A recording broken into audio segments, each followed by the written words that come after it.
4వ జయంతి సందర్భంగా టేక్మాల్ మండల కేంద్రంలో బ్రహ్మాండంగా కార్యక్రమాన్ని దిగ్విజయపరుచుకున్నాం. ఒక విషయంలో మాత్రం అసంతృప్తి ఉంది. ర్యాలీకి మరియు అదేవిధంగా విగ్రహంలో మరి పూల సమర్పణ కన్నా అంబేద్కర్ ఆశయాలను, ఆయన యొక్క బోధించిన తత్వాలను ఇక్కడ వినడానికి మరి అందరూ రావాల్సి ఉంటే బాగుంటుంది. ఎందుకంటే అది చాలా ముఖ్యం. అయితే కొంచెం ఆలస్యమైంది, ఎండ తీవ్రత ఉండడం వల్ల అట్లా జరిగిపోయింది. కానీ భవిష్యత్తులో వేదికకు ప్రాధాన్యత ఇవ్వాలి, సమావేశాల్లో ఆయన యొక్క బోధనలకు ప్రాధాన్యత ఇవ్వాలని అందుకు కార్యకర్తలు మరి దీన్ని నిర్వహిస్తున్నటువంటి ఆదర్శ యోజన సంఘం సభ్యులు, అధ్యక్షులు నిజంగా నిన్నటి నుంచి నిరంతరం కృషి చేస్తున్నారు. అంబేద్కర్ గారు అందుకే ఇప్పటికే చాలా కాలాతీతమైంది కాబట్టి 2-3 అంశాలు మాత్రం చెప్పాలి. ఆయన ఎక్కడ జన్మించుండు, ఎప్పుడు జన్మించుండు, ఎంత బాధపడ్డాడు అనే విషయం దాదాపుగా చెప్తున్నారు. అదేవిధంగా మిత్రుడు సలీం బర్నింగ్ ఇష్యూ గురించి కూడా చెప్పాడు. కాబట్టి నేను కూడా ఎక్కువ పోకుండా 2-3 అంశాలే నేను ప్రస్తావించదలుచుకున్నా. కాబట్టి ఆయన న్యాయవాది, ఆర్థిక శాస్త్రవేత్త, రాజకీయవేత్త, సంఘ సంస్కర్త, రాజ్యాంగ శిల్పి, దేశ చరిత్రలో అత్యంత ప్రతిభావంతమైనటువంటి వ్యక్తి ఎవరైనా ఉన్నారంటే బాబాసాహెబ్ అంబేద్కర్ ఉన్నారని ఈ సందర్భంగా మేము చేస్తున్నాం. ఆశయాలను ఆచరణలో పెడితే మానవుడు మహనీయుడు అవుతాడు. ఆశయాలను ఉపన్యసిస్తే ఒక వక్త అవుతాడు. అంబేద్కర్ వక్త కాదు, మహనీయుడని ఈ సందర్భంగా తెలియజేస్తున్నాను. అయితే ఆయన 2-3 అంశాలు ప్రస్తావించదలుచుకున్నా. 1932లో మరి అప్పుడు మరి స్వతంత్రోద్యమంలో జరుగుతున్నప్పుడు ఆయన ఒక మాట అన్నాడు, నేను హిందూ మతంలో పుట్టినా హిందూ మతంగా చావడానికి సిద్ధంగా లేను అన్నాడు.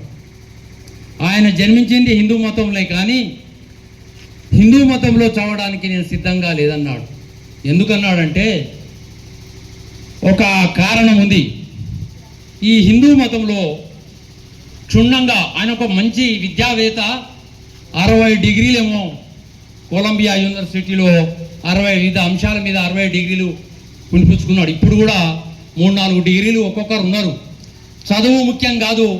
ఆయన సమాజం లోపల, ఈ దేశంలో ఉన్నటువంటి మారుమూల గ్రామాల లోపల ప్రజల యొక్క ఆర్థిక స్థితిగతులు మరియు అసమానతలను గుర్తించి, సామాజిక సమస్యలను గుర్తించి ఈ దేశానికి మరి హిందూ మతంలో కొన్ని చిన్న లోపాలు ఉన్నాయి.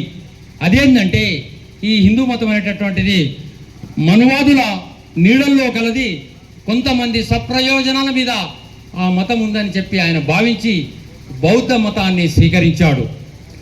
అయితే ఆయన గ్రామాల్లో ఉన్నటువంటి అట్టడు వర్గాల పేద ప్రజల యొక్క అసమానతనే కాదు, కుల నిర్మూలన కూడా కావాల్సినటువంటి అవసరం ఉంది. వాళ్ళు అనుభవిస్తున్నటువంటి సమస్యలను, వాళ్ళు అనుభవిస్తున్నటువంటి పేదరికము, సమాజం లోపల వాళ్లకు విలువనివ్వకుండా మరి ఇదంతా జరగాలి అంటే కుల నిర్మూలత జరగాలి. కుల నిర్మూలన జరగాలంటే ఆయన 2-3 అంశాలు ప్రస్తావించారు. కులాలకు అంటే అన్ని ఏ కులము వాడినైనా మరి పెళ్లి చేసుకునేటటువంటి భావము ఈ హిందూ సమాజంలో లేదని ఆయన భావించుండు. అంతేకాకుండా ఆయన ఒక హిందూ మతం లోపల కుల నిర్మూలన జరగాలి అంటే 1932 సంవత్సరంలో ఆయన ఒక విషయం ప్రస్తావించుండు. ఏమనంటే మరి అన్ని గుళ్ళల్లో, దేవాలయాల్లో అన్నిట్లో ఎట్లా రిక్రూట్మెంట్ ఉందో, గుళ్ళల్లో, దేవాలయాల్లో పూజారులుగా, పదాచారులుగా మరి నియామకాలు జరిగితే కుల నిర్మూలనను తగ్గించే అవకాశం ఉంటుందని చెప్పి అంబేద్కర్ భావించిండు. ఆయన 1932 ఏ విషయమైతే చెప్పిండో 2016లో కేరళ, తమిళనాడు లోపల ఆలయాల లోపల పూజారులుగా, పదాచారులుగా మరి అన్ని మతాల వాళ్ళను కూడా మరి అంటే వాళ్లను మరి నిర్మించుకునేటటువంటి అవకాశము మరి కల్పించడం జరిగింది. హిందూ మతంలో అటువంటివి లేవు కాబట్టి బౌద్ధ మతాన్ని ఆయన చెప్పగా ఎన్నో తర్జన భజన చేసి బౌద్ధ మతంలో ఉండేటటువంటి సారాంశము అందులో ఆయనకు తగిన విధంగా ఉందని చెప్పి ఆనాడు బౌద్ధ మతాన్ని స్వీకరించినటువంటి మహానుభావుడు అంబేద్కర్. ఆయన ఇంకొక ముఖ్యమైన పాయింట్ ఏంటంటే, ఎప్పుడైతే ఒక రౌండ్ టేబుల్ స్వతంత్రం వచ్చిన తర్వాత ఆయన ముఖ్యంగా రాజ్యాంగ నిర్మాతలో చైర్మన్గా ఉన్నప్పటికీ ఆయన రౌండ్ టేబుల్ సమావేశంలో ఈ దేశంలో ప్రభావితమైనటువంటి అంశం ఏమైనా ఉంది అంటే 326 ఆర్టికల్ ఓటు హక్కు, ఎవరికి ఓటు హక్కు కల్పించాలని రౌండ్ టేబుల్ సమావేశంలో మాట్లాడేటప్పుడు కొందరు ఆర్థికంగా బాగున్న వాళ్ళకు ఓటు కల్పించాలనా, తర్వాత చదువు బాగున్న వాళ్ళకు ఓటు కల్పించాలనా, మతాలను ఆధారంగా ఓటు కల్పించాలనా, ఎక్కడ కల్పిస్తే ఈ దేశానికి ప్రయోజనం ఉంటుందనేటటువంటి తర్జన భర్జనలో రౌండ్ టేబుల్ సమావేశంలో అంబేద్కర్ ఒకటి సూచించిండు.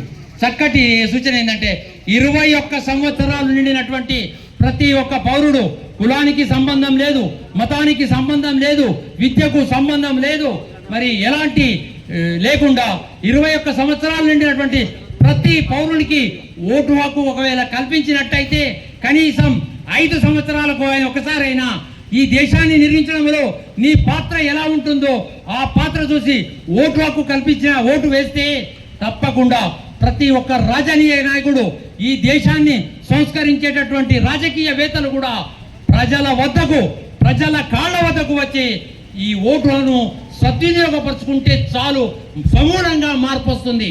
ఆ ఓటు హక్కును దురదృష్టవశాత్తుగా మరి ఏ విధంగా అయితే అంబేద్కర్ ఆలోచించాడో సమాజంలో కూడా ఆ ఓటు హక్కుకు తూట్లు పడిచి దానికి డబ్బుకు అమ్ముడు పోయేటటువంటి దుస్థితి, ఏదైతే ప్రయోజనాలకు ఏ హక్కు అయితే ఇచ్చిండో ఆ హక్కును మరి ఇక్కడ ఉన్నటువంటి పరిస్థితుల్లో కూడా మరి అమ్ముడు పోయే పరిస్థితి రావడం మరి ప్రజాస్వామ్యానికి పెద్ద గొడ్డలి పెట్టని, ముఖ్యంగా దీన్ని కాపాడుకోవాలంటే విద్యావేత్తలు ఖచ్చితంగా ఈ విషయంలో గ్రామాల్లో సమూలమైన మార్పు రావాలి అంటే ఓటు హక్కును సద్వినియోగపరిచిన నాడే సమాజంలో అన్ని మార్పులు వస్తాయి. ముఖ్యంగా బర్నింగ్ ఇష్యూ అనేటువంటి సలీం చెప్పిన విషయంలో కానీ అన్ని విషయాల్లో ఈ దేశ ప్రజాస్వామ్యము ఆర్థికంగా సమభావన రావాలి అంటే ఓటు హక్కును సద్వినియోగపరచుకోవాల్సినటువంటి అవసరం ఉంది. ఈనాడు పార్లమెంట్ లోపల ఎవరున్నారు? చాలా మట్టుకు కూలీకోర్లు, నేరస్తులు, మతాల మీద ఇది పెట్టుకున్నటువంటి వాళ్ళు మాత్రమే రాజ్యాంగంలో ఉంటే ప్రజాస్వామ్యానికి గొడ్డలి పెట్టవుతుందని చెప్పి ఆర్థికవేత్తలు, విద్యావేత్తలు ఆలోచించాల్సిన అవసరం, ఓటు హక్కును సద్వినియోగపరచుకోవాల్సిన అవసరం ఎంతైనా ఉందని చెప్పిన వారిలో మన మహనీయుడు బాబాసాహెబ్ అంబేద్కర్ పోతూ మన చేతికి ఒక ఆయుధాన్ని అప్పగించిపోయాడు. ఎవరికి ఆయుధము? గ్రామంలో ఉండేటటువంటి ప్రతి ఒక్క పౌరునికి, మహిళలకు రాజకీయ రంగంలో కానీ ఓట్లో కానీ లేకపోతే ఆనాడు మరి మన స్వతంత్రం రానాడు మహిళల యొక్క పాత్ర చూస్తే చాలా దుర్బలంగా ఉండే. ఈనాడు వాళ్ళ రాజకీయ నాయకులుగా ఓటులో కూడా అన్ని రంగాల్లో కూడా మరి హక్కు కల్పించిన వ్యక్తి ఎవరైనా ఉన్నారంటే ఇది చాలా పెద్దది, చెప్పడానికి చిన్నగా ఉంటుంది, కానీ ఒక్కసారి అందులో మార్పు వస్తే సమూలంగా ప్రజాస్వామ్యంలో అద్భుతమైన ఫలితాలు ఇస్తాయని చెప్పి వ్యక్తి బాబాసాహెబ్ అంబేద్కర్. ఆయన ఆశయాలను మనము ఆచరించాలి. మనము అందరము ర్యాలీలు తీస్తున్నాం, పూలమాలలు వేస్తున్నాం, ఎక్కడో ఇంటికి పోతున్నాం, కానీ అసలు ఆయన ఆశయాలను తలా ఒక్కటి ప్రస్తావించిన చాలు అంబేద్కర్ యొక్క ఆశయాలను వినడానికి అవకాశం ఉంది. ఇందులో 2% మార్పు జరిగిన ప్రజాస్వామ్యంలో పెద్ద మార్పు అనేది జరిగే అవకాశం ఉంటుంది. అందులోనే కాదు, ఆర్థిక రంగంలో కూడా మరి బాబాసాహెబ్ అంబేద్కర్ చెప్పాడు. ఎందుకంటే ఇప్పటికీ అయింది ఒక అంశం చెప్పేస్తా. బాబాసాహెబ్ అంబేద్కర్ ఏం చెప్పాడు?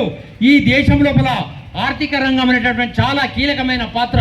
అది ముఖ్యంగా పరిశ్రమలు, భారీ పరిశ్రమలు, ఆర్థిక సంస్థలు ప్రభుత్వాల పరిధిలో నడుస్తేనే ఈ దేశం ఆర్థికంగా అభివృద్ధి చెందుతుంది, బలపడుతుందని చెప్పాడు. కానీ ఈరోజు ఏం జరుగుతుంది? ఆర్థిక రంగాలన్నీ, ప్రభుత్వ రంగాలన్నీ ప్రైవేటైజేషన్ చేసి మనకు చెప్పిన మహనీయులు ఏం చెప్పారు, మనం ఇక్కడ ఏం జరుగుతుంది? ఏ పార్లమెంట్లో అయితే చట్టాలను తయారు చేస్తామో అదే పార్లమెంట్లో రాజ్యాంగానికి విరుద్ధంగా మనకు అనుకూలంగా నూతన చట్టాలు చేయడం వల్ల కూడా ఈ ప్రజాస్వామ్యం లోపల భారీగా నష్టం ఏర్పడుతుంది.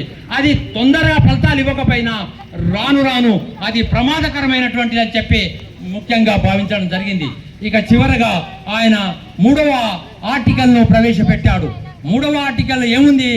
ఏదైనా రాష్ట్రం విభజించబడాలన్నా, బార్డర్లు సూచించాలన్నా, ఆర్థిక రంగంలో కానీ ఏ విషయంలో అయినా కీలకమైన మార్పు పార్లమెంటుకి ఇస్తేనే బాగుంటుంది. దేశ పార్లమెంటులో అత్యున్నత మరి శాసనసభకు కాకుండా, శాసన మండలికి కాకుండా పార్లమెంట్లో ఇస్తే ఈ దేశంలో ఉండేటటువంటి పార్లమెంట్ సభ్యులు కులాలకు అతీతంగా ఈ దేశంలో ఉండేటటువంటి ప్రముఖులు మరి ఈ దేశాన్ని 3వ ఆర్టికల్ ప్రకారంగా బార్డర్లను నిర్ణయించే అధికారం ఉంటుంది. అందులో ఒక భాగమే తెలంగాణ రాష్ట్రము సాధించబడిందంటే ఆ credit goes to Baba Saheb Ambedkar ని ఈ సందర్భంగా తెలియజేస్తూ నాకు ఇచ్చిన ఈ అవకాశానికి ధన్యవాదాలు.